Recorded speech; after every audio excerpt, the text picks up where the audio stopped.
Para mim, vendas é tudo, né? Você pode... Isso eu aprendi com o Luiz César. Ele chegava, tinha aquela divisão de gerencial que a gente tinha lá no Pactual. Então, tinha a área que originava, a área que estruturava, que era a área de inteligência, que eu estava nessa área, e a área de vendas, depois de sair do produto. E na hora de dividir era 45 para uma, 45 para outra, e você fica com 10% aqui. Porque, ele falou, se não tiver a distribuição, a gente não consegue... Não adianta fazer, não vamos fazer um negócio se não tiver... O cara que está trazendo negócio, a gente não vai ganhar a operação para fazer. Então, ele sempre deu muito valor para a parte de trazer o negócio, né? De fazer o negócio. Eu acho que hoje, trabalhar com vendas, e aí trabalhar com vendas é trabalhar com marketing, com vendas, né? Com relacionamento, com tudo isso é fundamental. O produto em si ele vai ser commodities, eu acho. Eu acho que já é, de certa forma, o produto commodities. Mas a forma como você vende, a jornada de vendas que você cria, é que realmente faz o diferencial aí para o negócio ir bem. E aí, quer dizer, e principalmente num banco menor como o nosso, que precisa, vamos dizer assim, de capital de terceiros para crescer, se a gente não valorizar muito a venda, a gente vai ficar sempre de um tamanho pequeno. O Pactual, na época, operava muito capital próprio, aí foi acertando muito, foi crescendo. Mas aí começou a ver que não adiantava só ficar tomando risco no mercado, precisava criar áreas de negócios, né? Áreas de negócio é que dão franquia. As áreas de trading dão 0 franquia. Vale o capital ali, a qualidade daquela pessoa. Aí você contrata a pessoa, se você tiver capital, não paga. Eu queria perguntar sobre a relação dos bancos com os governos. Você viveu aí esse setor bancário desde 90, pelo menos todos os anos 2000. Quais são muito se fala sobre essa relação entre bancos e governos, né? Inclusive de forma muito nebulosa. O que muda de um governo para outro na relação com os bancos? E tem alguma coisa disso, os bancos que mandam no Brasil? Como é que é essa relação na sua visão? Banqueiro em todo mundo é mal visto, né? Banqueiro, advogado, menos aqui, menos no Brasil, mas muito lá fora. E aqui você tinha a classe dos empreiteiros, que também era mal visto aqui dentro do Brasil. Continua. Né? Mas eu acho que isso daí, na verdade, é o seguinte, o sistema financeiro todo, ele é uma mola super importante que você tem dentro de qualquer economia. Se o sistema financeiro é frágil, o país fica frágil. Se o sistema financeiro é forte, você tem uma economia saudável que consegue funcionar. E o Brasil, por causa do negócio da inflação, da automação que foi criada dentro do sistema financeiro, conseguiu lidar bem com essa questão da inflação e, consequentemente, vamos dizer assim, hoje você tem instituições financeiras enormes no Brasil e bastante saudáveis em termos de balanço, né? Mas o Brasil já teve uma N quebras de bancos, né? O Nacional, que hoje faz parte do Itaú, né? Juntou, que o Unibanco comprou a parte boa e tudo. Foi para lá o Bamerindos, né? Que virou a HSBC, que virou Bradesco e tudo. Tudo isso daí, na verdade, os bancos estaduais, que todos eram mal administrados, todos davam muito prejuízo, foram absorvidos em leilões aí também para esse negócio. Hoje você tem um sistema financeiro, você teve um sistema financeiro sólido e tem um sistema financeiro sólido, e é um sistema que, de certa forma, a gente se relaciona com todo mundo. Então, todo negócio que acontece no Brasil, né, o cara vai construir uma estrada, o cara vai tomar um crédito em algum lugar, o cara vai montar uma fábrica, ele vai precisar de algum funding vindo de algum lugar. Então, é natural que você esteja envolvido. Então, os bancos, eles são, sim, parte importante, fora que os bancos, né, vamos dizer assim, carregam uma parte relevante da dívida pública de todos os países, vamos dizer assim, todos os bancos carregam, né?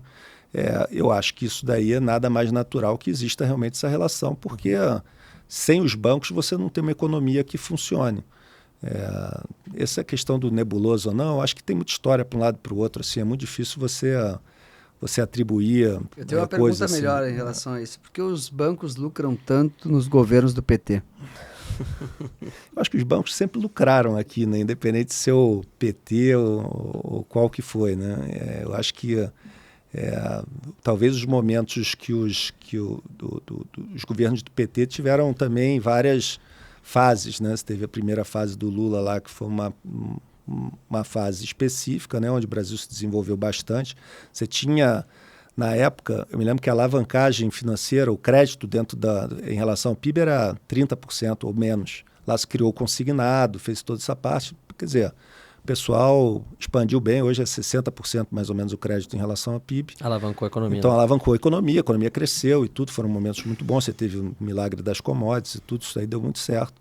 Ali funcionou bem. E eu acho que os bancos são uma célula realmente de inteligência ou de excelência que você tem dentro da economia. Depois, os outros governos do PT realmente nunca me chamaram a atenção, né, para nada muito positivo. Mas também os desarranjos na economia, de certa forma, os bancos conseguem sobreviver bem, né?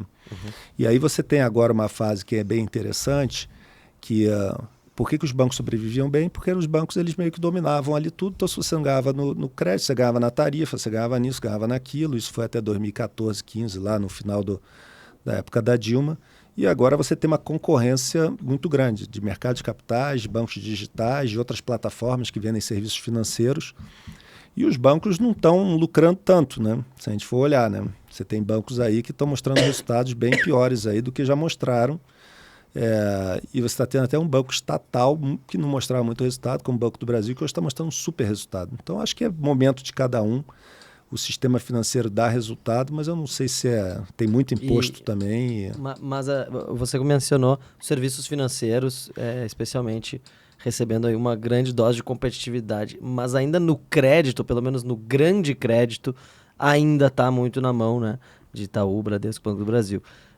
Qual que é o caminho para um banco menor, um banco novo, realmente ganhar espaço nas carteiras de crédito aí mais relevantes do Brasil? Eu acho que o que vai acontecer, e já está acontecendo de certa forma, é essa democratização e desintermediação financeira que está acontecendo no Brasil. Então você tem que usar muito os FDICs. Os FDICs cresceram muito, hoje já é meio trilhão, vamos dizer assim, de FDICs em mercado. Explica o que é FDIC para nossa FDIC audiência. são fundos de direitos creditórios, assim, é o nome social.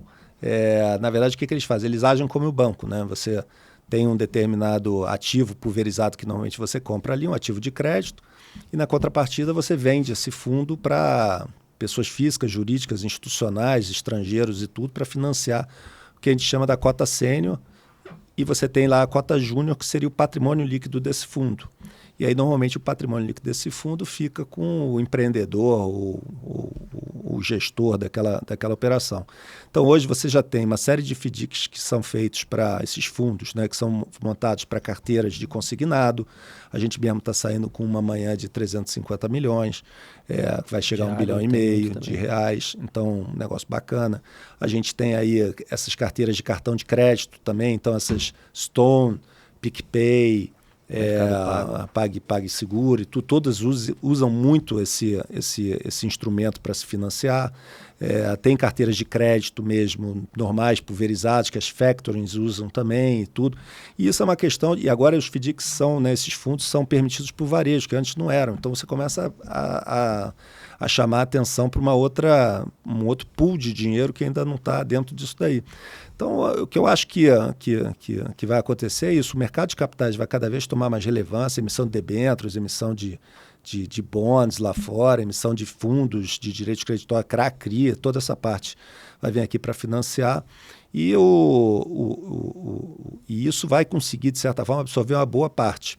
O que talvez não pegue ainda é a questão o que a gente chama de crédito sem garantia, né? Que aí você está vamos dizer assim, a conta virada, é o capital de giro que você dá ali, que esse realmente, como a inadimplência no Brasil é muito alta, é difícil você montar um fundo que pare de pé, porque você vai sempre ter que assumir que uma inadimplência de 30%, 40%, que é a média dessas carteiras, e aí ninguém, de certa forma, vai querer absorver aquele